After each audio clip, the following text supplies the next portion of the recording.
Food లేకుండా కంప్లీట్గా సమాజ స్థితిలో ఉండి ఓన్లీ నీళ్లు మాత్రమే తీసుకున్నాం. నీళ్లు, తర్వాత తేనె, నిమ్మకాయ దాంట్లో పిండుకొని అడవి ఇక్కడ ఏం నరమానవుడు కనపడాడు. పోయి చూసి వచ్చిన 12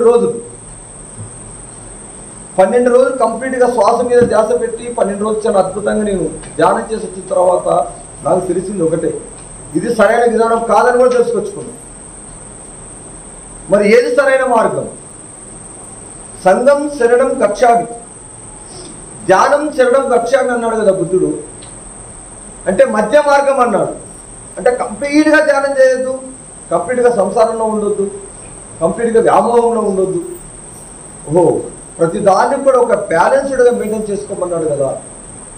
మన యొక్క 18 ఆదర్శ సూత్రాల్లో చెక్ చేసుకుంటే మనకు అవే దొరుకుతాయి.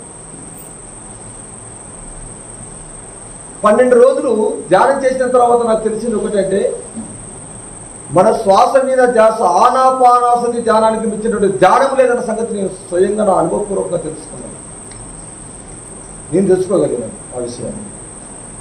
బాడీ ఎలా, మన యొక్క చక్రాస్ అన్నీ కూడా ఎలా యాక్టివేట్ జరుగుతాయి, అవి ఎలా మనకు మరణం కాపాడతాయి, వాటిని ఎలా శుద్ధి చేసుకోవాలి, ఈ యొక్క సాధనలు కూడా నేను చేయగలిగాను. లాస్ట్కి ఫైనల్ మాత్రం ఒక్కటే తెలిసింది నాకేంటంటే, ఆనాపానసతి కేవలము పిరమిడ్ సొసైటీలో మాత్రమే ఇది సరైన ధ్యానం. ఇక్కడ గుర్తించుకుందాం, ధ్యానం అంటే కేవలము ఎలా కూర్చోవడమే కాదు, పుస్తకాలు చదవాలి. ఇప్పుడు మనం చేసేది ఏంటిది? ఇప్పుడు ఈ కార్యక్రమాన్ని ఏమంటాం మనం? ఏమంటాం? సజ్జన సాంగత్యం, అంతేనా? సత్సంగత్వే నిస్సంగత్వం, నిస్సంగత్వే నిర్మోహత్వం, నిర్మోహత్వే నిశ్చలతత్వే జీవన్ముక్తి. ఎక్కడ దొరుకుతుంది జీవన్ముక్తి? ఎక్కడ దొరుకుతుంది? సజ్జన సాంగత్యంలో దొరుకుతుంది. ఎలా దొరుకుతుంది అయ్యా మనకు సజ్జన సాంగత్యంలో జీవన్ముక్తి? అక్కడ మనకు ఇక్కడ నేను మాట్లాడేటువంటి మాటలు మీకు తెలియకుండానే నా యొక్క సోల్, మీ సోల్ నాకు కరెక్ట్ అయ్యింది. నా సోల్ మీకు కరెక్ట్ కావడం, మీ సోల్ నాకు కరెక్ట్ కావడం అనేది జరుగుతూ ఉంటుంది. మీకు తెలియకుండానే కొన్ని జన్మలలో ఉన్నటువంటి ఎన్నో కర్మలు జ్ఞానాది దగ్ధ కర్మాణం అంటాం. అంటే ఏ జ్ఞానం ద్వారా? సజ్జన సాంగత్యం అనేటువంటి జ్ఞానం ద్వారా మన యొక్క ఇదంతా కూడా ఒక యజ్ఞం. అంటే ఇదంతా కూడా ఒక ఆత్మజ్ఞానం. ఇక్కడ కూర్చునే ఒక యజ్ఞం, జ్ఞానయజ్ఞం. ఇది జ్ఞానం యొక్క అవపోషణ పడుతున్నాం. చిలికితే సముద్రం లోపల చిలికితే ఏ విధంగా అయితే అమృతం వస్తుందో, ఈ యొక్క అమృతాన్ని మనం చిలికిస్తున్నాం. ఇక్కడ జ్ఞానాన్ని మనం చిలికిస్తూ ఉన్నాం. మనకు తెలియకుండా లోపల మర్జన జరుగుతూ ఉంటుంది. మన యొక్క ఆత్మకి మనకు తెలియకుండానే ఎన్నో రకాల డౌట్స్ ఉంటాయి. మనకు తెలియకుండా ఈ యొక్క సత్సంగం లోపల అవన్నీ కూడా అవపోషణ పడుతుంది. మనకు తెలియదు అది ఎంత ప్యూరిఫైడ్ అవుతుంది అనేటటువంటిది. మనము ప్రతిరోజు ఎరుకగా జీవిస్తూ ఉంటుంటే మన యొక్క జీవన విధానంలో అది బయటపడుతుంది, తేటతెల్లమవుతుంటుంది. వయసుతో సంబంధం కాదు జ్ఞానం తెలుసుకోవడం. ఆంజనేయ స్వామి 2 సంవత్సరాల నుంచే మన తల్లి ఆయనకు శ్వాస మీద ధ్యాస అంటే ఆయనకు ఆ యొక్క విద్య నేర్పించింది. మరి మనకు మన తల్లిదండ్రులు నేర్పించిందా మనకు? ఇప్పటికీ తర్జన మనం గుడ్డెత్తి చెల్లబడ్డట్టే ఉంది మన యొక్క జీవన విధానం. వయసు పెరిగింది, పెళ్లి చేసుకున్నాం, పిల్లల్ని కన్నాం, ఓ ఇల్లు కట్టించినాం, ఓ 5 ప్లాట్లు కొన్నాం. ఇంతకంటే ఏం కావాలా? ఇంతేనాయంగా మనం చేసేది. ఒక ప్రాపంచిక అనుకునేటువంటి capacity, capability, that is called as ఇంకా అది చరమాంకం. మరి అందరితో సంతృప్తి పడుతున్నామా మనం? పడుతున్నామా? మరి ఏమైంది? మరి ఎక్కడ ప్రాబ్లం వస్తుంది? ఆ విధంగా చేసినప్పటికీ కూడా ఈరోజు కలెక్టర్లు కావచ్చు, డిప్యూటీ కలెక్టర్లు కావచ్చు, తహసీల్దార్లు కావచ్చు, మరి ఎందుకు సూసైడ్ చేసుకుంటున్నారు? వాళ్ళంతా వాళ్ళు రోజు కావలసినంత డ్రింక్ తీసుకుంటున్నారు, నాన్ వెజ్ తీసుకుంటున్నారు, భోగ విలాసాలలో జీవిస్తూ ఉన్నారు. మరి ఎందుకు వాళ్ళకు ఈరోజు కుటుంబాలు విడిపోతూ ఉన్నాయి, విడాకులు తీసుకుంటూ ఉన్నారు? ఎక్కడ జరుగుతుంది ప్రాబ్లం? ఎక్కడ జరుగుతుంది? కావలసినంత డబ్బు ఉంది వాళ్ళ దగ్గర, 1000 కోట్ల రూపాయల డబ్బులు ఉన్నాయి. మరి ఎక్కడ సమస్య వస్తుంది? ఆత్మజ్ఞానం లోపించడం మాత్రమే.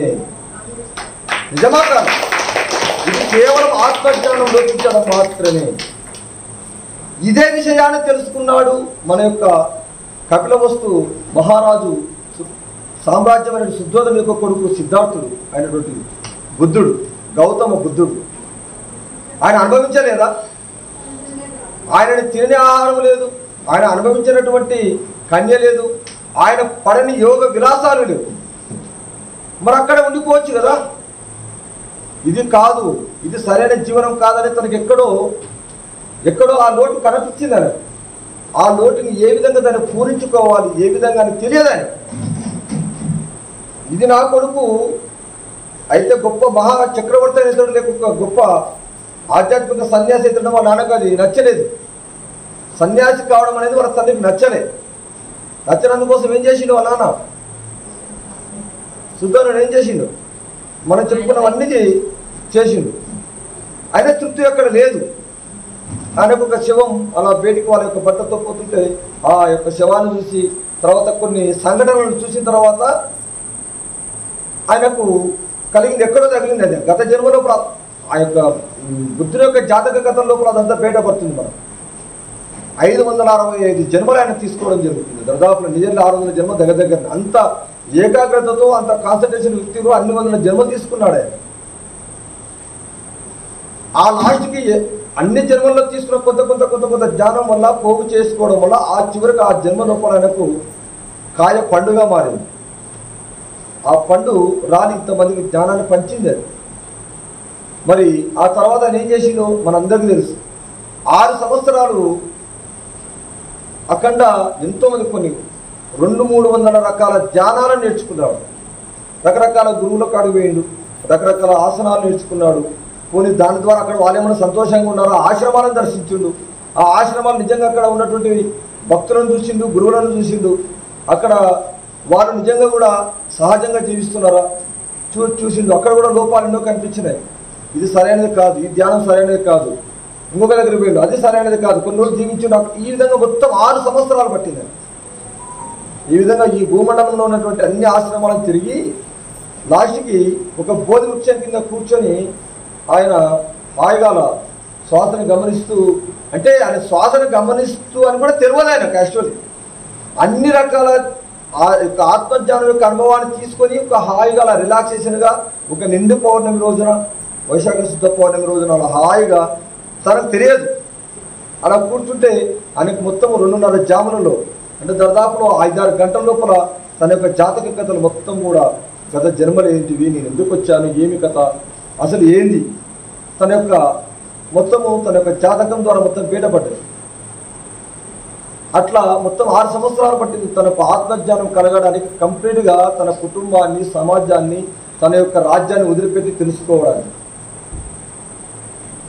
కొంతమంది శిష్యులు అడిగిండు, స్వామి మీరు 6 సంవత్సరాలు మరి ఈ విధంగా చేయగలిగిండ్రు కదా, మరి లాస్ట్కి ఏం తెలుసుకోగలిగిండ్రు మీరు అని అడిగిండ్రు మనలాంటి ధ్యానం. అప్పుడు ఆయన ఒకటే అంటారు, తెలుసుకోగలిగాను. 6 సంవత్సరాలు ధ్యానం చేసిన తర్వాత ఒక పరమ సత్యాన్ని నేను తెలుసుకోగలిగాను.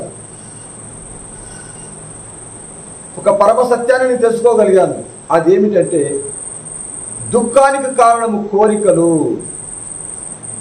చెప్పండి ఒకసారి, దుఃఖానికి కారణం మరి మన సమాజంలో ఉన్నాం కదా సార్. దుఃఖాలు లేకుంటే మరి ఎలా సార్? రేపు పొద్దునే పోవాలి, ఎవరు పల్లవ కాలం పోవాలి, మనకు ఆర్థిక సమస్యలు లేని వాళ్ళంటూ ఉన్నారా? అప్పు లేకుండా ఎవరైనా ఉన్నారా? డబ్బు ఉండడానికి ఒక సమస్య ఉంది, డబ్బు లేని ఒక సమస్య ఉంది. ఇవన్నీ దుఃఖాలకి కారణమే కదా. మరి ఆయన లాస్ట్కి ఏం చేసిండు, మళ్ళా కొన్ని చెప్పుకుంటూ వచ్చిండు అష్టాంగ మార్గం. ఎలాంటి కోరికలు ఉండాలి, ఎలాంటి కోరికలతో మనిషి జీవించాలి, ఎలాంటి కోరికలతో జీవిస్తే మనము మన యొక్క ముక్తి పొందుతుంది మన యొక్క ఆత్మ అని ఆ యొక్క మహానుభావుడు లాస్ట్కి అష్టాంగ మార్గాన్ని తీసుకొచ్చి, సరైన కోరికలు ఉండాలి. ఎంత డబ్బు ఉండాలో అంతే డబ్బు ఉండాలి, ఎక్కువ ఉండదు తక్కువ ఉండదు. ఈరోజు మనం చూస్తున్నాం బాగా, ఓ 50 ఎకరాలు సంపాదిస్తే 2 కొడుకులు లాస్ట్కి పంచుకొని లాస్ట్కి తల్లిదండ్రులకు ఒక 2 ఎకరాలు పెట్టేసేసి వాళ్ళేదో సంపాదించినట్లు, వీరేదో సంపాదించినట్లు, ఆడొక నెల ఈడొక నెల, ఇక్కడ ఆడ 5 నెలలు ఈడ 5 నెలలు, ₹1 కోటి ఆస్తి సంపాదిస్తే కూడా ఈ ప్రాబ్లం ఉంది. లాజిక్ నేను నమ్మన కొన్ని చూస్తున్న కొన్ని కుటుంబాలు బాగా గమనిస్తున్నాం. జ్ఞానం గమనించాలి, బాగా గమనించే ప్రతి అంశంలో కొన్ని మనకు ఆత్మజ్ఞానం వస్తుంది. లాజిక్ ఎకర పొలము ఉన్నవాడో ఏం లేనివాడో ఆ యొక్క పిల్లలే తల్లిదండ్రులు బాగా చూసుకుంటుంది. మీరు కావాలంటే బాగా చెక్ చేసుకోండి. ఏమి సంపాదించినటువంటి తల్లిదండ్రులు ఆ పిల్లల్ని ఆ గవర్నమెంట్ స్కూళ్ళలోనే లేకుండా ప్రైవేట్ స్కూల్లో మొత్తం మీద కూలిపోయే 4 రోజులు చదివిస్తున్నారు. నా దగ్గర ఉన్న 2 కొలీగ్స్, 2 కొడుకులు ఉద్యోగాలు, 2 కోడళ్ళకు ఉద్యోగాలు. ఆ కొడుకులకు ఉద్యోగాలు వచ్చిన తర్వాత వాళ్ళకి ఒకటే ఇల్లు ఉంది, అది కొల్లాపూర్ దగ్గర కుడికిల్లా. 2 కొడుకులు వాళ్ళు యాదవ్స్, వాళ్ళకి పొలం లేదు, అసలు సెంటు పొలం లేదు. వాళ్ళ నాన్న ఏదో లక్కీగా చదివించిండు, వాళ్ళు టక్గా టీఎస్సీలు పడినాయి, జాబులు కొట్టారు. జాబులను చూసి పిల్లలు ఇచ్చింది, జాబులను చూసి పిల్లలు ఇచ్చింది. 2 కొడుకులకి 2 కోడళ్ళు వచ్చింది, 2 హ్యాపీగా ఉన్నారు. ఎంత హ్యాపీగా ఉన్నారంటే వాళ్ళ కుటుంబాలు పండగకి ఇంటికి పోతారు. ఇంటికంటే ఆస్తి లేదు కదా, ఒక ఇల్లు ఒకటి 2 అన్నదమ్ములు కలిసి కట్టించుకున్నారు.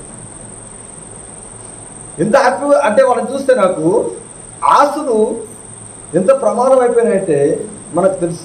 అంటే ఇక్కడ మనం నేర్పించాల్సింది ఏంటంటే పిల్లలకు ఆస్తులని కాదు, పిల్లల్ని మనం సరైన విధంగా పెంచుతూ ఉన్నామా లేదా, పిల్లల్ని మనం సరైన విధంగా ప్రేమను పంచుతున్నామా లేదా, సరైన ఆత్మజ్ఞానం ద్వారా ఎదిగించేటట్టు చేస్తున్నామా లేదా, మనకు ఎలాంటి ఆహారం తీసుకోవాలో తెలుస్తలేదు, పిల్లల్ని ఎలా పెంచాలో తెలుస్తలేదు, ఎలా మాట్లాడాలో తెలుస్తలేదు. మనకు తెలుసు అని మనం అనుకుంటూ ఉన్నాం. అందుకే పత్తిసార్ దగ్గర ఇంత గొప్ప జ్ఞాని అయినా చాలా అలర్ట్గా పోయేవాళ్ళం మనం. నిజమా కదా గురువు గారు? ఇక నేనైతే చిన్న వయసు ఉన్నప్పుడు కూడా ఎన్నోసార్లు పడ్డాయి. అంటే మనల్ని సరిచేసేవాడు, ఎలా ఉండాలి, ఎలా మాట్లాడాలి, ఎలాంటి ఆహారం తీసుకోవాలి. గురువు గారు తినేటప్పుడు ఎంత కాన్సన్ట్రేషన్తో తినేవాడంటే నేను చూశాను. అంటే మన పిల్లల్ని పెంచే పద్ధతి కూడా సరిగా పెంచుతూ ఉన్నామా లేదా. ఇంట్లో ఉంటారు భార్య భర్త పిల్లలే ఉంటారు, ఆ పిల్లలకు మనకు తెలియకుండా వాళ్ళ సెన్స్ ఆర్గాన్స్ చాలా యాక్టివ్ ఉంటాయి. మనకు తెలియదు, చిన్నపిల్లలే కదా అనుకుంటాం, కానీ వాళ్ళ ముందరే గొడవ పడతాం. నిజమా కాదు? గొడవ పడతాం, అంతే కథం. మనకు తెలియకుండా లోపల ఆ జ్ఞానం వచ్చేస్తుంది, ఆ గొడవ యొక్క జ్ఞానం మనకు వచ్చేస్తుంది. అది సారి వరకు అన్నాడు మా మిత్రుడు, నేచర్కి ఎంత ఇస్తే తిరిగి అంత వస్తుంది అంటుంది చూడు. అది ఎప్పుడు వస్తుందో తెలుసా? పిల్లలు అంతా ఫీడ్ అయ్యి రేపు మన వృద్ధాప్యం వస్తుంది చూడు, ఈ ఫీడింగ్ ఆడ పనిచేస్తాడు, వాడు తిరిగిస్తాడు మనకు. ఎప్పుడు తిరిగిస్తాడు? మనం ఆ చేతిలోకి పోయినప్పుడు. ఎప్పుడు మనం ఆ చేతిలోకి పోవచ్చింది ఒకరోజు, పోకుండానే ఉంటామా మనం? ఆ రోజు ఉంటుంది. అమ్మ నువ్వు చిన్నప్పుడు మా నాయన నేను చూసారా అది ఇది వాడట. నిజమా కదా రెడీ గారు? అంటే అదే చిన్నపిల్లలకి మన చిన్న ఉన్నప్పుడు భగవద్గీత శ్లోకాలు నేర్పించడం మనకు రాదు, నేర్పించే వాళ్ళ దగ్గరికి పంపించడం, పిల్లలకి కనీసం పడుకోబెడతాడు ఒక చిట్టుపట్టి కథలు చెప్పడం, వాడు కనీసం గోర్పు తిరుగుతాడు. వాడు రోజు 2-3 సార్లు అందరూ కనీసం హక్కు చేసుకునేటటువంటి అలవాటు చేసుకుంటున్నామా మన పిల్లల్ని? మనం లవ్లీగా డబ్బులు ఇస్తే అయిపోతుందా? డబ్బులు ఇచ్చి మనకి ఏదో ఇస్తే సరిపోతుందా? మరి ఎలాంటి జ్ఞానం కావాలి మనకు? ఏది జ్ఞానమైతే పిల్లలకు ఇస్తే అది మోక్ష మార్గాన్ని చేరుతుందో అలాంటి జ్ఞానాన్ని మనం పిల్లలకి ఇస్తున్నామా లేదా? అలాంటి జ్ఞానాన్ని మనము నేర్చుకోలేదు. మరి నేర్చుకుని ఇలాంటి ఆశ్రమాలకు రావాలి. ప్రతి పౌర్ణమికి, ప్రతి అమావాస్యకి ఇలాంటి ఆశ్రమాలకు వస్తే ఈ యొక్క అన్నప్రేమికి గొప్ప గొప్ప మాస్టర్స్ మనకు తీస్తూ ఉన్నాం. ఈరోజు హిమాలయ నుంచి కొంతమందిని తీసుకొస్తూ ఉన్నారు. 30-40 సంవత్సరాలు 50 సంవత్సరాలు గొప్పగా ధ్యానం చేసే వాళ్ళని తీసుకొస్తున్నారు. వాళ్ళు ఎన్నో కొన్ని వేల పుస్తకాలు చదివినటువంటి వ్యక్తులు, కొన్ని వేల మంది సత్సంగాలు సజ్జన సాంగత్యాలు విని వారి యొక్క ధ్యాన సాధన ద్వారా చేసినటువంటి వ్యక్తులు ఒకటే ఒక రోజు రాత్రికి మనకు ఆ జ్ఞానం పంచిపోతూ ఉంది. ఈ జ్ఞానం రావాలంటే మీరు దరిదాపులో ఒక 5-6 నెలలు 6-7 నెలలు పుస్తకాలు చదివితే ఈ జ్ఞానం వస్తుంది. మాట కానీ ఒకటే ఒక రోజు రాత్రికల్లా వస్తుందా లేదా మనకి జ్ఞానం? వస్తున్నారా? అందుకోసమే వివేక చూడమనిలో ఇద్దరు చెప్పినట్లు ఆదిశంకరాచార్యుల వారు సత్సంగత్వే నిస్సంగత్వం, నిస్సంగత్వే నిర్మోహత్వం, నిర్మోహత్వే నిశ్చలతత్వం, నిశ్చలతత్వే జీవన్. ఏది నిశ్చలం కావాలి? ఏది నిశ్చలం కావాలి? మనస్సు. మనస్సు. చాలా చక్కటి అవకాశం ఇచ్చిండు చెప్పుకోవడానికి శివరామయ్య గారు. ఏది నిశ్చలం కావాలి ఇక్కడ? మనస్సు. మరి మనస్సు నిజంగా నిశ్చలం అవుతుందా? నిన్ననే మన ధ్యాన జగత్ బుక్లో ఒకటి చదివాను. ఫస్ట్ పేజీలో నైట్ 12:30 అప్పుడు చదివినాదండి. ధ్యాన జగత్ బుక్ మీద ఎంతమందికి వస్తుంది మ్యాగజైన్? ఇక్కడ ధ్యాన జగత్ మ్యాగజైన్ 1, 2, 3, 4. దయచేసి చెప్తున్నా ధ్యానులారా, దయచేసి చెప్తున్నా, ధ్యాన జగత్ బుక్ మనకు ఎంత మనకు పడక సంవత్సరం చెందా? సంవత్సరానికి 450 రూపాయలు. 450. దయచేసి చెప్తున్నా, మీరు 1000 రూపాయలు ఇవ్వకపోయినా సంతోషమే, లక్షల రూపాయలు ఇవ్వకపోయినా సంతోషమేమో కానీ ధ్యాన జగత్ బుక్ మాత్రం ప్రతి పిరమిడ్ మాస్టర్ ఇట్లా పెట్టుకోండి. ప్రతి పిరమిడ్ మాస్టర్ గొప్ప జ్ఞానం తెలుసా? మీరు థియోసాఫికల్ సొసైటీలో ఉన్న అన్ని పుస్తకాలు చదివినట్టు నేను ధ్యాన జగత్ పుస్తకం చదువుతుంటే, నేను ఇన్ని సంవత్సరాల మాస్టర్ అయినప్పటికీ, నేను ఇన్ని వేల పుస్తకాలు చదివినప్పటికీ ధ్యాన జగత్ బుక్ సమానం అయితే లేవు. నిజంగా చెప్తాను, ధ్యాన జగత్ బుక్ ఎంత అద్భుతంగా ఉంటుందంటే, దయచేసి చెప్తున్నా, నేను నాకు అన్నీ తెలుసు కదా అని మాత్రం దయచేసి ఆ బుక్ని విస్మరించకండి. ప్రతి నెల వస్తుంది. దయచేసి రోజు 1 గంట కేటాయించండి. ఎంత అద్భుతమైన జ్ఞానం అంటే దాంట్లో గొప్ప గొప్ప మాస్టర్ల యొక్క అనుభవాలు వస్తాయి. పంచతంత్రం కథలు తీసుకుంటాడు, గొప్ప గొప్ప ఆత్మజ్ఞానం, మన వశిష్ఠ అమృతం తీసుకొస్తాడు. లలిత సహస్రనామాలలో ఉన్నటువంటి భావజాలాన్ని దాంట్లో జోడించడం జరుగుతూ ఉంది. దాంట్లో నిన్న నేను అదే చదివిన. ఒక వ్యక్తి, ఒక కోటీశ్వరుడు దగ్గరికి ఒక మామూలు ఆశ్రమానికి ఇట్లనే వచ్చేటాడు. దాంట్లో ఉంది ఆ స్టోరీ చెప్తున్నాను. నేను నైట్ 2:30 కూడా చదివినాను. స్వామి, నాకు ఎన్నో కోట్లు సంపాదించుకున్నా, ఎన్నో ఉన్నాయి, ఏదో ఇట్లా వచ్చిన ఆశ్రమానికి వచ్చి అడుగుతాడు అన్నమాట. ఒక గురువుని, ఒక ఋషిని, ఒక మాస్టర్ నాలాంటి ఒక వచ్చిన వ్యక్తిని. మన ధ్యాన జగత్ బుక్లో ఉంది. మరి నాకు సందేశం ఉంది అని అడుగుతాడు. గురువు గారు నాకు ఆ సందేశం తీరుస్తారా అని అడుగుతాడు.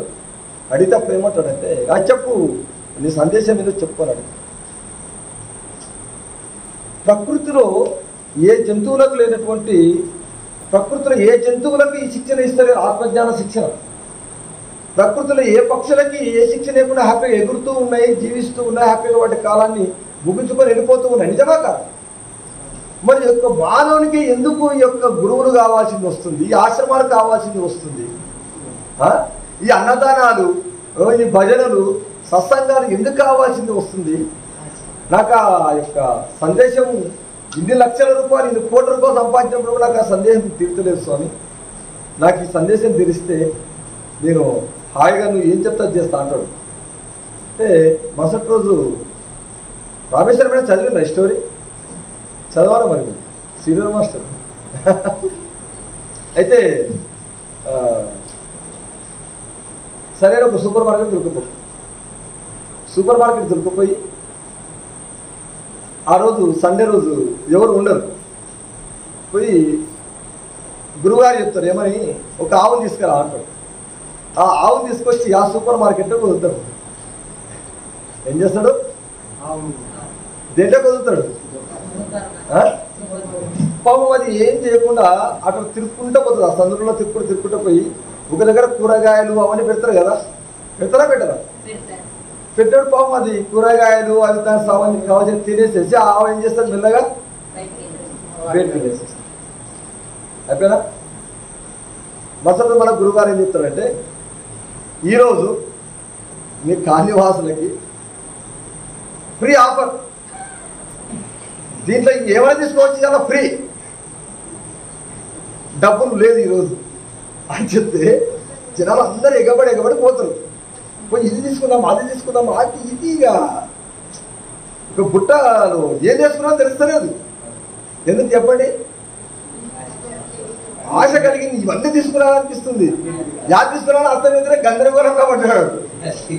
ఏమైనా అరే ఫ్రీగా వారికి నచ్చినదే వాళ్ళు తెచ్చుకోవచ్చు కదా. తనకు అవసరం ఏదైతే ఉందో తన ఇంట్లో అవసరం ఏదో తనకు తెలుస్తుంది. నూనె ప్యాకెట్ అయిపోయిందా వెంకటచ్చి మేడం, మనకు అది కాదు కావాల్సింది. దాంట్లో పన్నీరు ఇంకోటి ఉంటుంది, మనకు అది కావాలి. అంటే అనవసరమైన దాంట్లో కోసం అంటే రకరకాలుగా వాడు ఏం లాస్ట్ ఒక 1 hour టైం ఇచ్చేటాడు. గంటలో మీకు ఏం నచ్చితే తీసుకోపోండి నేను దాని వాడు గందరగోళంలో కూడా యాద తీసుకోకుండా నిలబడిటాడు. అప్పుడు ఆ గురువు గారు పక్కన నిలబడిటాడు. నాకేం అర్థమైతే లేదని అంటాడు ఈ కొట్టిస్తాడు కదా. ఆవు పోయి హ్యాపీగా పోయి తనకి ఏది అవసరమో అవన్నీ చూసి తనకు అవసరం లేని తనకి ఇక్కడ ఏదైతే అవసరం ఉందో హ్యాపీగా అది తన కడుపుకు కావాల్సి తినేసేసి గడ్డి అంటే దాంట్లో ఉంటాయి కదా కూరగాయలు అవి తినేసేసి చక్కగా వెళ్ళిపోయింది. మరి దానికి మనం చెప్పినా మేడం దాని శిక్షణ ఇచ్చినామా? మన దానికి ఇచ్చినామా? ఇవ్వలే. మరి ఈ మానవునికి ఇంత జ్ఞానం ఇస్తున్నాము, ఇంత తల్లిపాలు ఆగిపోయి 9 మాసాలు తల్లి దగ్గర పెంచి సమాజంలో తిరిగి అన్ని చేసినోడు 1 గంట సేపు ఉచితంగా ఇచ్చినా నీకు నచ్చినే తెచ్చుకోపోరంటే నచ్చిదాన్ని వదిలిపెట్టి నచ్చిన దాన్ని వాడు ఏది తీసుకొచ్చుకోకుండా బయటకు వచ్చేసి గంట తర్వాత అది గందరగోళంలో పడి మరి నేను శిక్షణ ఇవ్వాలా లేదా అని అడుగుతాడు. చెప్పండి, మీరు శిక్షణ ఇవ్వాలా లేదా? మరి ఇక్కడ మనందరికి శిక్షణ అవసరమా లేదా? నేను మీరే చెప్తున్నారు, నిజమా కాదు? ఏది సరైన జ్ఞానం కావాలి, ఎలా ఉండాలి, జీవన విధానంలో ఎలా జీవించాలని మనకు వేదాలు ఉపనిషత్తులు ఘోషిస్తూ ఉన్నాయి. ఒకవైపు భగవద్గీతలో చెప్తా ఉన్నాడు, వేమన చెప్తూనే ఉన్నాడు. ఆలు బిడ్డలననుచు నతి మోహముననున్నా ధనము మీద వాంఛ తగిలియున్నా ధనము మీద వాంఛ తగిలియున్నా నట్టి నరులకెల్లా నవని ముక్తియే లేదు. విశ్వదాభిరామ వినురవేమా. అద్భుతంగా చెప్పింది. 6 బిడ్డల నుంచి నటి మోహముననున్నా ధనము మీద వాంఛ తగిలి ఉన్నా నట్టి నరులకెల్లా నవని ముక్తియే లేదు. ఇంకా డైరెక్ట్ చెప్పేసిండు, కొట్టేసి ఏం లేదు, 100 పద్యాలు కావాల్సిన అవసరమే లేదు మనం. మరి ఏంటి 6 బిడ్డల మీద ఎలాంటి మోహం ఉంది? మనకు అనవసరమైన మోహం ఉంది. వారికి 5 ఎకరాలు సరిపోతుంటే 50 ఎకరాలు సంపాదించడం ఇది మోహం కాదా? ఇది వ్యసనం అంటారు దీన్ని. కాకాడాడుతోనికి ఏ విధంగా వ్యసనమో, తాగుబోతోనికి ఏ విధంగా వ్యసనమో, వాడు సంపాదన లోపల వ్యసనం ఉంటుంది. సంపాదన వ్యసనం ఇదంతా. వాడు సంపాదిస్తున్నావు, సంపాదించాల్సిందే. మనం ఎందుకంటే సంఘంలో ఉన్న మనకు తెలివి ఉంది. సంపాదించిన తర్వాత దాన్ని ఎంత దానం చేయాలన్నది తెలుస్తుందా మనకు? పురాణ ప్రకారంగా 20% దానం చేయమంటాడు, అర్థం ఎదలేదా? వాస్తవంగా మనకు 5వ ధర్మం ప్రకారంగా 40% దానం చేయాలంట. చేస్తున్నాం మనం? 4% దానం చేస్తలేమో. చేస్తున్నామా? నిజంగా చెప్తున్నా, నా జీవితంలో నా అనుభవంలో ఈ సొసైటీకి వచ్చిన తర్వాతనే దానం కూడా నేను నేర్చుకున్నాను. రేపు ఉదయం 5 గంటలకు జూమ్ సెక్షన్ 8 వారాలు 108 వారాలు మా అన్నారు ఎవరు సతీష్ పెట్టించు 108 వారాల ధ్యానం. నాకు ధ్యానం నేర్పించిన శివజ్యోతి గారు, ఆమె అమెరికాలో ఉండే. రేపు ఉదయం ఆమె జూమ్ సెక్షన్ రేపు వస్తుంది. యాక్చువల్లీ నాకు నిన్న పెట్టింది, ఈరోజు పెట్టింది. నేను 5 నేర్చుకున్నా ధ్యానాన్ని. ఎక్కడ 5 పరిశ్రమ కూడా కూర్చున్నాడు. పరిశ్రమ మీ మిస్సెస్ ఎక్కడుంది? వచ్చిందా పడుకుంది? ఒకసారి లేచి నిలబడమ్మా. ఆమె పుట్టినీళ్ళు అనుకుంటుంది. ఇక్కడ వాళ్ళు లవ్ మ్యారేజ్ హ్యాపీగా ఆమె ప్రతి పౌర్ణమికి ప్రతి అమావాస్యకి వచ్చి మన యొక్క ఆశ్రమంలో గడుపుతుంటుందమ్మా. నేను అక్కడనే నేర్చుకున్నాను, మీ సార్ వాళ్ళ ఊళ్ళోనే నేర్చుకున్న ధ్యానాన్ని. రేపు ఉదయం ఆమె క్లాస్ ఉంది, శివజ్యోతి గారని. 5లో మా అమ్మమ్మ వాళ్ళ ఇంటి పక్కల నాకు తెలియదు ధ్యానం ఇవన్నీ తెలియదు. ఎందుకంటే నేను అన్న అందరికి తెలుసు. 5 సార్లు ఫెయిల్ అయినటువంటి వ్యక్తిని నేను. ఎన్నిసార్లు 5 సార్లు. ఇప్పటికీ కూడా నాకంటే తక్కువ మార్కులు వచ్చిన వాళ్ళు ఎవరైనా ఉన్నారో చూసి వాళ్ళ కాలు మొక్కుదామని గుర్తులేదు. వాళ్ళ కాలు మొక్కి వాళ్ళని నిద్ర పోసుకుందామని చూస్తున్నా. నాకంటే తక్కువ మార్కులు ఎవరైనా ఈ భూమి మీద ఉంటే 10th క్లాస్ 5 సార్లు ఫెయిల్ అయిన వ్యక్తిని. అలాంటి వ్యక్తిని కొన్ని కారణాల చేత మా ఇంట్లో నాకు బైపీసీ ఇప్పించాల్సింది వచ్చింది. నాకు హెచ్ఈసి కూడా ఐఐటి కూడా ఐటీఐ కూడా పనికిరాని వ్యక్తిని ఇప్పిస్తే మా అమ్మ వాళ్ళు ఐజలో ఉంటే ఆ ఐజలో ఒక వ్యక్తి ఏదో ఈ వైశాస్ సతీష్ వాళ్ళ రిలేషన్స్ వాళ్ళ ఇంట్లో కూర్చొని ఒక ఫ్రెండ్ ఇట్లా ధ్యానం చేసుకుంటూ ఉన్నాను. నేను భయపడ్డా. ఎప్పుడు చూసాను అటువంటి ముద్రను కానీ అది నాకు తెలియదు. అది తర్వాత నేను భయపడి ఇంటికి వచ్చిన తర్వాత నేను భయపడి నీ దగ్గర గాడికి కలిసి అంటే ఇదంతా చెప్పిండు, కథ అంతా చెప్పిండు. ధ్యానం అంటే మీకు కదా ఇప్పుడు నేను ఎట్లా సోది చెప్తున్నావు అలాంటి సోది చెప్తే నేను నమ్మలే. ఇవన్నీ కాదు మనం కష్టపడి చదవాలి, ఇదంతా కథ పూజలు ఇవన్నీ నేను పెద్ద నమ్మేవాళ్ళు కాదు. వాళ్ళ ఇంటికి వెళ్ళిన తర్వాత వాళ్ళు సరే నేను కూడా ఏమైతే ధ్యానం నేర్చుకుంటానని నేర్చుకునికపోయినా వాళ్ళు మంచిగా భక్ష్యాలు పెట్టిండ్రు, మంచిగా అన్నం పెట్టిండ్రు. ఆ రెస్పెక్టే మారిపోయింది. ఇది ఎప్పుడు 25 సంవత్సరాలు వచ్చినట్టు మాట. ధ్యానం తర్వాత కానీ మర్యాదను చూసి ఆ అన్నం చూసి ఆ భక్ష్యాలు పెడితే భక్ష్యాలు తినుకుంటూ వాళ్ళు కాస్త కోటీశ్వరు ఐదులో వాళ్ళు మంచి డబ్బున్న వాళ్ళు ధనవంతులు. జనరల్గా వాళ్ళ ఇంటికి పోలడం ఈజీగా ఉండదు వ్యవహారం. వాళ్ళు ఇంటికి పిలుచుకొని సోఫా చేత నన్ను కూర్చోబెట్టి ఒక కొత్త అల్లుడు వస్తే ఎట్లా మర్యాద చేస్తున్నాకంటే మర్యాద చేస్తున్నారు. అర్థమవుతుంది అని చెప్పేది తెలుసు కదా. వాళ్ళు ఎట్లా ఉంటారో వాళ్ళు మీ ఐడియా తెలుసు కదా. నేను వాళ్ళ పుస్తకాలు నాకు ఫ్రీగా ఇచ్చిండ్రు. ఒక ఈ రోజులో చదివించే ఆత్మాయనము, తులసీదళము గొప్ప గొప్ప పుస్తకాలు ఆ రోజే నేను 1999-98 లోపల నాకు ఇచ్చిండ్రు వాళ్ళు. అంటే నేను ఎక్కడో అర్థమయ్యి అర్థం కాక చదువుకుంటూ పోయాను నేను. వాళ్ళు నువ్వే తీసుకోపో రామకృష్ణ అంటున్నాడు. పుస్తకాలు ఎవరిలో కూడా ఇస్తారా? మంచిగా రోజు వాళ్ళు సాయంత్రం పూట పిలిచి నాకు రోజు స్నాక్స్ ఇస్తుంది. అంతవరకు మన విషయాలు తీసుకునే రకాలు. మన తల్లిదండ్రులు మనకు మన ఇంట్లో ఉన్నట్టు అంత తిన్న తర్వాత తొక్కరు కూడా ఊకేసే రకాలు కాదు మన తల్లిదండ్రులు. ఎందుకంటే మనకు తీసుకోవడం నేర్పించింది కానీ కూడా నేర్పియాలి. నిజమా కాదు? ఈ రోజులకు కూడా చాలా మందికి తీసుకోవడమే తెలుస్తుంది. అది ఫ్రీగా వస్తే పినాయిల్ కూడా తాగిన తర్వాత సస్తమ మొత్తం తర్వాత కానీ ఫ్రీగా వస్తే కూడా తాగి సత్తమనే రకాలు మనవి. అంటే మన సంఘం మనకు అట్లా చేసింది. అలాంటిది వాళ్ళంటే నాకు మంచిగా వారం వారం భక్ష్యాలు. ఇప్పుడు మన ఆశ్రమంకి మనం ఏం డబ్బులు ఇవ్వకపోయినా ఏమి ఇవ్వకపోయినా మనం మంచి పన్నీరు వండి పెడతారు. రామేశ్వరం మేడం మంచిగా లక్ష్మీ మేడం రండి సార్కి ఏమైనా కావాలో మంచిగా. కొంతమంది పరిశాన్ కూడా అవుతుంటుంది ఇక్కడ. నిజమా కాదు? అట్లా నాకు తెలియకుండానే పత్తిసార్ దగ్గరికి వాళ్ళే తీసుకుపోయాను. ఎక్కడా కాదు. మీకు అసలు విషయం ఏంటంటే ఇక్కడ కొండగట్ట అవతల ఉంది చూడు జనం సార్. కొండగట్ట 99లో పత్తిసార్ అక్కడికి వచ్చింది. 99 అవతల భూమి పూజ చేసిపోయాడు. యాక్చువల్ ఇక్కడ కాదు సార్ పిరమిడ్. యాక్చువల్లీ అంటే ఆ గ్రామంలో కట్టాలనేటువంటి ఉద్దేశంతో ఆ ఊర్లో నిండు పౌర్ణమి రోజు అవతల జరిగింది. యాక్చువల్లీ భూమి పూజ 99లో జరిగింది. యాక్చువల్లీ ఇప్పుడు ఇక్కడ కూర్చున్నామా మనం.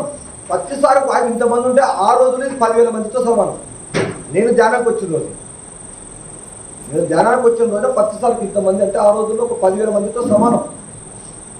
వాళ్ళు నాకు బస్సు ఛార్జ్ పెట్టుకొని వాళ్ళు నన్ను తీసుకొని వచ్చి రాత్రి పత్తిసారి దగ్గర అప్పుడు ఒకే ఒక్కడు సినిమా అర్జున్ సినిమా ఒకటి సాంగ్ ఉంటుంది. నెల్లూరి నిరజాన అది సాంగ్ చాలా అద్భుతంగా ఉంటుంది. పత్తిసారు ఫ్లూట్తో వాయిస్తున్నాడు.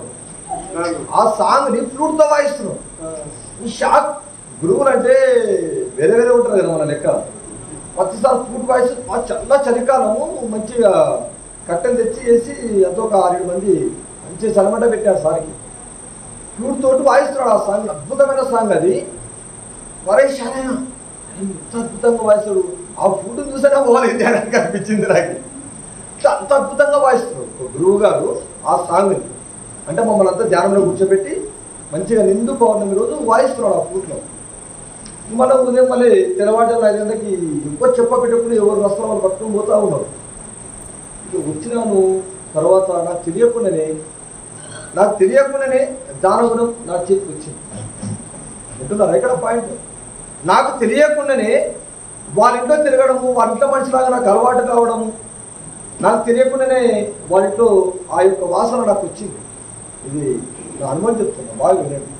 అంటే మనము ఎలాంటి వాళ్ళతో తిరిగితే ఎలాంటి గుణం వచ్చింది అంటే ఈరోజు నాకు తెలియకుండానే ఒకసారి నా జీవితంలో ఎంతోమంది మన సొసైటీ వాళ్ళు ఎంతోమంది పిల్లలు కట్టిస్తున్నారంటే సార్ నాకు 5,000 అంటే నాకు తెలియదు అంట, నాకు ఈఎంఐ కట్టయితే లేదు, ఆ క్షణానికి ఇచ్చేసేయాలి అంతే. ఇక ఆ క్షణానికి ఇచ్చేసి అంతే 10,000 అంటే కనీసము ఈ రోజుకి చెప్తున్నా ఎవరిని వాపస్ పంపించారు. పిరమిడ్ నిర్మాణాల కోసమన్నా అన్నదానం కోసమన్నా నా దగ్గరికి దానకర్ణుడు అనేవాడిని మనము ఇష్టంలో చదువుకున్నామేమో కానీ నా దగ్గరకు వస్తే, నా ఇంటికి వస్తే బహుశా ఇక్కడ మన రమేష్ మన సెక్రటరీ ఎప్పుడైనా బాగా కష్టకాలంలో ఉంటే ఎప్పుడన్నా బాగా స్టేర్ వస్తుంటుంది కదా, ఎవ్వరింటికి పోకపోయిన పనులు రామకృష్ణ సార్ ఇంటికి పోతే ఎంతో దొరుకుతుంది. అది తీసుకొని వచ్చి నేను నడుతుంటారు వాళ్ళు. నాకు తెలియదు అది, ఇంకా నాకు అర్థమైంది. ఇంక అంతా ఏదో ముందర కూర్చున్నాడు పొద్దున్నాక పైన ఇంకా గోరం దాన్ని వచ్చేసేసి నా ఇంటికి వస్తారు. రామకృష్ణ సార్ నీకు ఏం చేస్తావు మాకు తెలియదు, నిజమా కదా మిత్రమా, నువ్వు వస్తారు అంటే అది ఏమో నాకు తెలియదు. నా ఇంట్లో వాళ్ళు వస్తారని నాకు తెలియదు, కానీ నా ఇంట్లో ఆల్రెడీ వాళ్ళు వచ్చాడు 50,000 లక్ష రూపాయలు ఉంటాయి, ఎట్లా ఉంటాయి అవి. వాటి పేట అప్పు తెచ్చి పెట్టుకుంటానా, నాకు ఉండింటావా ఇంకోరు ఉంటే నాకు తెలియదు. మా భార్య బాబా నిన్నే వాళ్ళతో తెచ్చినా కదా 2 రూపాయలు మనకి ఇప్పుడు 50,000 నీకే వచ్చింది అంటే ఆమె తెలియకుండా మసంగా బీరో తీసుకొచ్చి మసంగా ఇచ్చి పంపిస్తుంటా. నేను ఇక నిజంగా చెప్తున్నా, బాగా వినండి. ఎప్పుడైతే వీళ్ళు వస్తారో నాకు 10 బిజినెస్ జరుగుతుంది. నాకు తెలియదు, ఒక 1 monthలో జరిగిపోతుంది. జరుగుతుంది మీకు ఎట్లా ఇస్తారో మీరు ఇస్తా, ఆడు ఎట్లా జరుగుతారో అట్లా జరుగుతుంది. నా ప్లాట్లు పోతుంటాయి, నాకు తెలియకుండా అడ్వాన్సులు వస్తుంటాయి, ఇక నాకు తెలియకుండా రకరకాల వెళ్ళిపోతుంటాయి. నా ఇంట్లో ఒక రకమైన ఒక మానసిక ఆనందము సృష్టించబడుతుంది.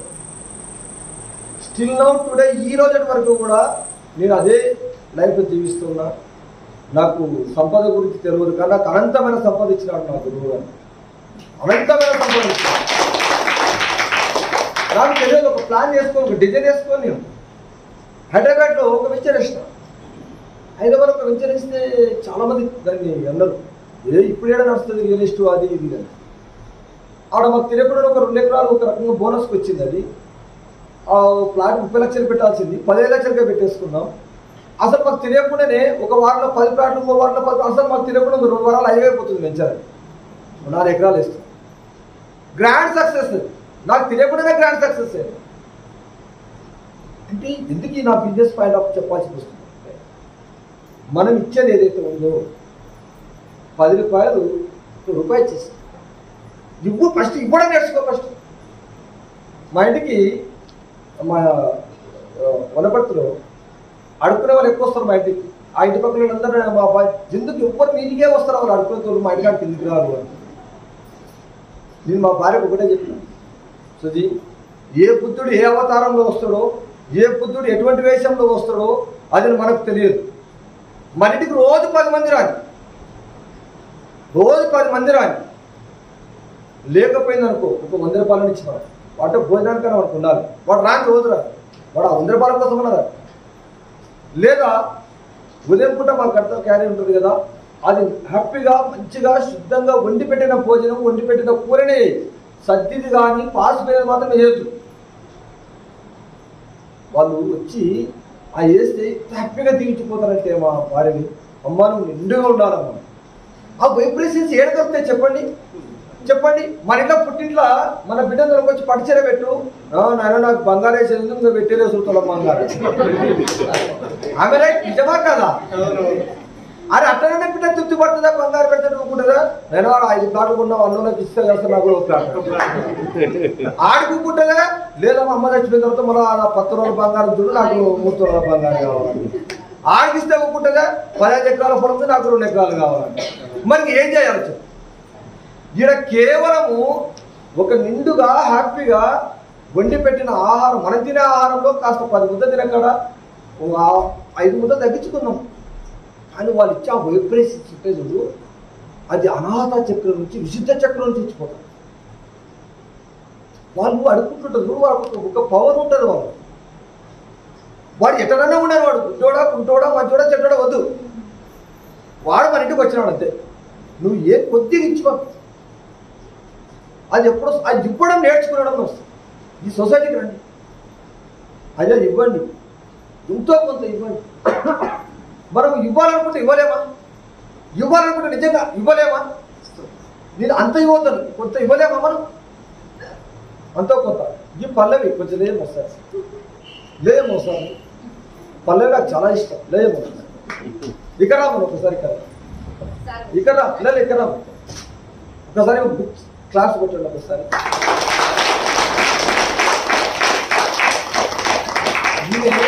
ఎంత గ్రేట్ మాస్టర్ అంటే, నేను రోజు ఆమెను చూడకుండా నన్ను ఉండాలని కూడా ఆమె చూడాలి. నిజమా కదా? మన ఇద్దరు నిజమా కదా? రోడ్డు మీద ఆమె ఒక చిన్న పండ్ల షాప్ పొద్దున్న 5 గంటలకు వాళ్ళ భర్త వచ్చి తెస్తాడు, రాత్రి 9-10 అవుతుంది. దీనికి ఈరోజు మనం ఇలా కూర్చున్నాం కదా, ఇటుక పిల్లలలో ఆమె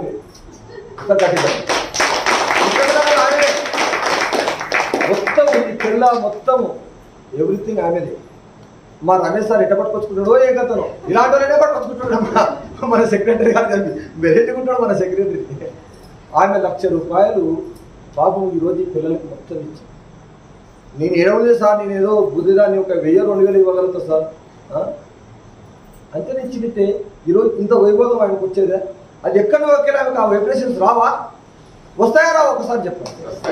ఆమె ఈరోజు ఎంత హ్యాపీగా ఎంత ఆనందంగా, అది తనకు మాత్రమే తెలుసు, అది మనకు తెలియదు. అది ఆ ఇతర రోజు కాస్త అయ్యో ఇంతోటి ఇచ్చానని అనుకుంటుండవచ్చు, కానీ ఆ తర్వాత ఆ నేచర్ ఆమెకు తెలియకుండా ఒక బ్రహ్మానందాన్ని, అదే బ్రహ్మానందం. ఇవ్వడంలో ఉన్నటువంటి ఆనందము దేంట్లో ఉండదు. నేను కూడా ఆడికపోతా అంటే నేచర్ నిజం వాస్తవం. నేను అట్లా పోతే ఆమె చూడకుండా పోతున్నా, ఆమె వైబ్రేషన్. వాళ్ళ సార్ అయితే పని తీసుకుపోతాం అంటే మన ధ్యానంలో ఎంత అదృష్టవంతుగా తెలుసా. ఆమె ఒక చిన్న పండ్ల షాప్ పెట్టుకొని, మరి ఆమె నడిచేది ఎంతనో నడవని ఎంతనో తనకు తెలుసు, తన సంసారం అంతా తన కుటుంబానికే తెలుసు. మనకు తెలుసా? మనకు తెలుసా? మరి ఆమె ఈరోజు తన ఇంట్లో పెట్టుకుంటే నీ కొడుకు నేను నిలబట్టి మళ్ళీ గుంజుకుంటారు. కానీ ఇది ఎప్పటికుంటారు తల్లి నీకు శతకోటి దండాలి. ఎక్కువ మంది ఉన్నారు. మనం ఏదో ఈయననే 2 ఎకరాలు నా పెన్నాం బంగారాన్ని పెట్టినా లేదా సరికోసం చెప్పండి. ఈరోజు ఓంకారేశ్వర అష్టాదశ పిరమిడ్ నిర్మాణం నిజంగా చెప్తున్నాం. పత్తిసార్ గురించి తర్వాత ఈశ్వరేశ్వర లేకపోతే అసలు ఆ పిరమిడే లేదా అంటే మీరు చూసాం. నేను స్వయంగా నా కళ్ళు ఎదుట పాప 2 ఎకరాలు 1 ఎకరాలు 3 ఎకరాలు 4 ఎకరాలు అనుకొని చేసిన రోజు అంతకంటే ముందు సారే పని చూస్తుంటుంది. ఇక అమరావతిలో ఒకసారి హాల్ అమరావతి ఉంది కదా, అమరావతిలో ఒక పెద్ద స్టాల్ ఓపెన్ చేసి ఆ ఓంకారేశ్వర కోసం అని ఈయన పెద్ద రవి సారు అంతా 2-3 కలిసి ఓపెన్ చేస్తే మేము ఆ దగ్గర పోతే భయపెత్తడం బాగా పిలుస్తాడు, డబ్బులు రాయబడ్డాడు. ఈయన మీరు ఒక్కరు కూడా వచ్చి పైసలు రాస్తలేరు అంటే ఎన్నో అవమానాలు. నాకు తెలిసి ఈ భూమి మీద ఎన్ని రకాల అవమానాలు పడ్డారో అన్ని రకాల అవమానాలు పడ్డారు. ఎంత మందితో తిన్నాడు, కానీ ఆయన ఎట్లా భరించిందో, ఆత్మజ్ఞానం ఎట్లా ఆయనకు మరి వంట పట్టిందో, ఆ తల్లి ఎట్లా భరించిందో నాకు తెలియదు. కానీ ఈరోజు హిస్టరీలో మిగిలిపోయేటటువంటి ఒక ఆశ్రమం ఎలా అన్ని అవమానాల ఫలితమే ఈరోజు బ్రహ్మానందం కూడా దక్కింది. చూడండి, కర్మణ్యవాధికారస్తే మా ఫలేషు తదాచరణ మా కర్మ ఫలహేతు పూర్తి అంటే కర్మలను ఆచరించుట ఎందే నీకు అధికారము కలదు, కానీ వాటి ఫలితము పైన లేదు. అట్లా నీ కర్మలను ఆచరించుట మానరాదు. నిజమా కాదు? అడిగారు. కర్మలను ఆచరించుట ఎందే వాటి ఫలితం పైన ఆశించదు. మన పత్తిసార్ దగ్గర స్వయంగా నేర్చుకున్నాడు. మనం ఆశించవద్దు. ఇది నిర్మాణం చేశాము, దీన్ని ఇది చేసాం, అది అది మనది కాదు. చేసేవారికి మనకి ఇచ్చిండు ఆ డ్యూటీ, అంతవరకు ఆయన చేసిండు. నిజంగా చెప్పండి, ఆయన అంత చేసి వాస్తవానికి ఆయన ఒక ట్రస్టీలో ఉండాలి, ట్రస్ట్ చైర్మన్ కాదు. అన్ని బుద్ధుడు తన రాజ్యాన్ని ఎట్లా వదిలేసి వచ్చిండో దాన్ని అంతా సక్సెస్ చేసిన తర్వాత అక్కడ వదిలేసి వచ్చేసింది. ఇది వాస్తవం, ఇది వాస్తవ చరిత్ర. ఈరోజు కూడా ఆయన అదే ఈశ్వరేశ్వర నిజమా కదా? ఓంకారేశ్వర ఆయన లాస్ట్కి ఆయన పేరు ఓంకారేశ్వర ఈశ్వరేశ్వర. ఇలా ఓంకారేశ్వర లేనేలేడు. ఈరోజు ఇక్కడికి వచ్చిండు. ఇక్కడ కూడా ఏ రోజు కూడా నాకు ఈ పదవి కావాలని కానీ, నాకు ఈ చైర్మన్ కావాలని, ఈ ప్రెసిడెంట్ కావాలని ఏనాడు కూడా నోరు తెరిచి అడగలేదని. ఇదండి ఎడ్యుకేషన్ అంటే. పోస్టుల కోసము మన గురువు గారు మనకు ఇక్కడ రాలేదు. మనం ఏదో కొంత పని కోసమని కంఫర్టబుల్ కోసమని పెట్టుకుంటారు అంతే. వీళ్ళందరూ కూడా ఆయన కూర్చున్న వాళ్ళందరూ కూడా పోస్టుల వాళ్ళు కాదండి, బాగా గుర్తించుకోండి. వాళ్ళకి లేక కాదు, ఎంతో సాక్రిఫైస్ చేసి కుటుంబాలు ఇబ్బందులు పడి ఎన్నో చేస్తే ఈరోజు ఈ ఆశ్రమం మనకు నిర్మాణం జరిగింది.